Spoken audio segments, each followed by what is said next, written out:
Hey guys, how's it going? Welcome back to another FIFA 22 video where today we're going to be checking out the 4-3-2-1 formation. Now, this is not necessarily one of my favorite formations, and the tactics I'm going to be showing you today are the best ones that I found for this formation, but this is not one of my personal favorite formations. I've never really been a huge fan of this formation, but I wanted to cover as many formations as we can this year, and I want to show the formations that I think are good and give you my opinion on the ones that I think are bad. Now, this one is a formation that really suits people who like to play lots of through balls, lots of chip through balls, you know, bang balls up the wing. It's a very good counter-attacking formation.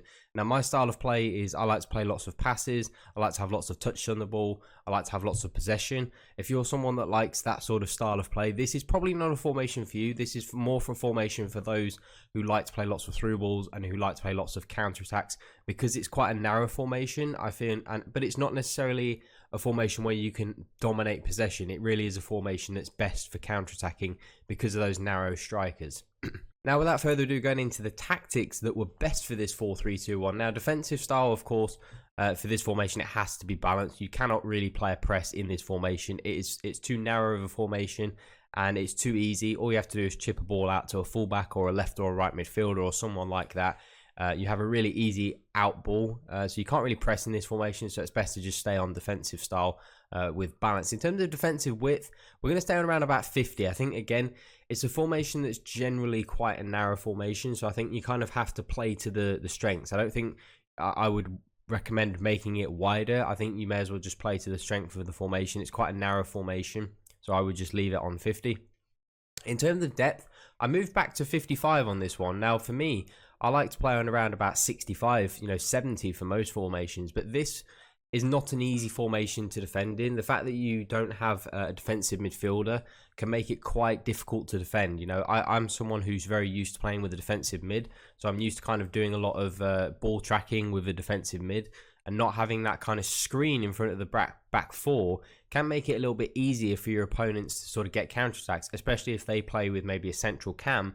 You don't have a CDM that man marks them. You don't have a CDM close by to be able to cut any passes out. So anytime they get the ball into the cam, you kind of have to drag a centre back out instead of using a midfielder to do that defending for you. So I decided I had to go a little bit deeper on the defensive width, which meant it was a little bit harder to attack, which is again why I'd said at the start of the video that this is more of a counter-attacking formation, because of that lack of protection in front of the back four.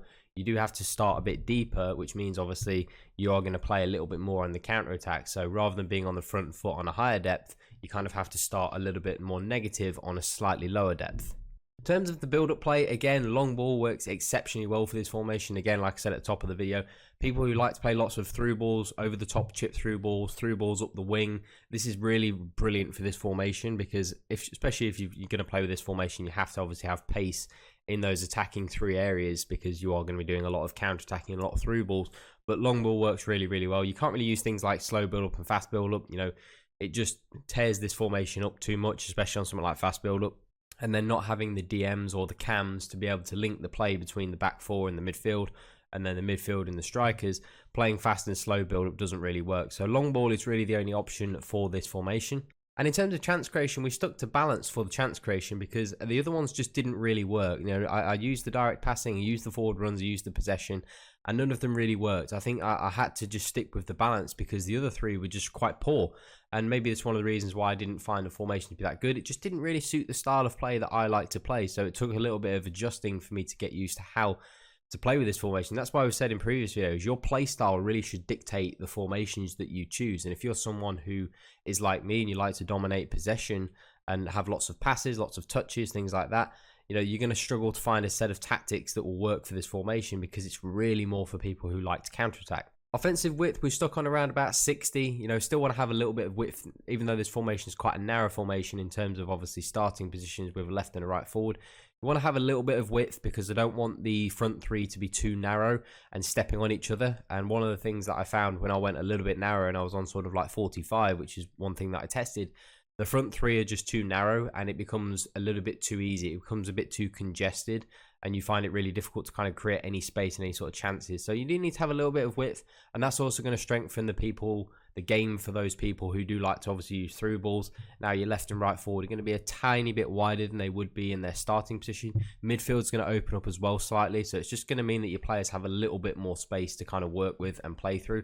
And then the players in the box, corners and free kicks, that's really dependent on what you personally like, how you like to play with in any formation. In terms of instructions, obviously the goalkeeper is pretty much same as always. You've got comes, crosses and sweep keeper on your goalkeeper. That we keep that exactly the same for all of our formations. You always want our keeper to be on that comes, crosses and sweep keeper. Now in terms of the back four, and more importantly the fullbacks, of course in this formation we're going to have the fullbacks on stay back while attacking. As I said before, it's quite a difficult formation to defend in, not having that defensive midfielder. So really you kind of have to play with your fullbacks on stay back while attacking in this formation, you know, not having that extra protection if your fullbacks do go forwards, and you can have them going forwards and it gives you a lot more attacking threat. But it's quite an attacking formation in the way it's set up, you know, three narrow forwards and 3 central midfielders. It's quite an attacking setup. So I think for me it's a no-brainer to have these guys on stay back while attacking. It's going to make you a little bit obviously more difficult to break down because you don't have fullbacks out, but not having that DM means that you are going to have to do a little bit more defending with your defenders. So you do need to be a bit more of a confident defender in this formation, because you are going to do a lot of 1v1 defending. So if you're someone who isn't the most confident defending as well, this is maybe not the best formation for you. But if you are a confident defender, then of course you need to have these guys on stay back while attacking. In terms of the most central midfielder, which in our case is Verratti, I've actually got him on drop between defenders, stay on edge of the box, cover centre. Now, drop between defenders works really, really well, because it means when you are defending, or when you're attacking, sorry, when your team is going forwards, he's going to drop in and he's going to be like a back 5 now. So when your opponents do get you on a counter, it does mean that you've always got one player back that you can drag out of that quote-unquote back 5, and now you're not pulling any of your defenders out. Whereas if he was just, for example, on stay back while attacking, he will still drift forwards on occasion, and then when you do get countered, especially if it's a lob through ball over the top or something like that, you're going to have to now use one of your defenders. Whereas when you have them on drop between defenders, now it means that your midfielder, Verratti, is the one that you can drag out, and your back 4 still stays in position. So it's a very, very underused instruction, I think, but it works exceptionally well, and I find it's worked very, very well in this formation in previous games as well. Now, when it comes to the 2 outside midfielders, obviously we've got Nkunku and Pogba. Both of them are just going to be more sort of typical box-to-box midfielders. So any box-to-box midfielders that you have in your club will be perfect for this sort of position, because you really need players that can attack and defend, because they're going to get into good attacking positions, but you also need them to get back and drop in and defend and have the ability to intercept passes and play balls through forwards for your strikers. Obviously, you want to have good passing on these guys as well, because they do want to be playing a lot of those through balls through the channels to the likes of Son and Salah. And speaking of those front 3, we've got Son, Firmino and Salah, and of course all 3 of them, I want them on stay central. All 3 of them are going to be on getting behind. Firmino, for me, wasn't the best. You know, I did sub Firmino off a lot for someone who was a lot quicker. As I said, really in this formation, these front 3 just do a lot of counter-attacking. You're going to be in a lot of counter-attacking positions, and those midfielders are just going to be smashing through balls through. So you need players in this front 3 that have obviously got lots of pace, which is typical for this type of formation. And because of the way it plays, you obviously need a lot of pace in your attacking positions to utilize those counter-attacks. But that is it for the 4-3-2-1.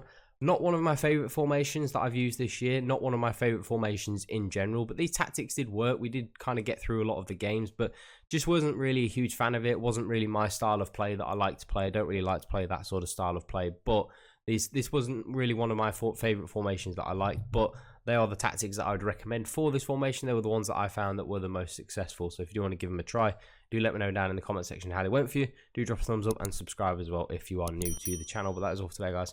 Have an awesome day. I'm out.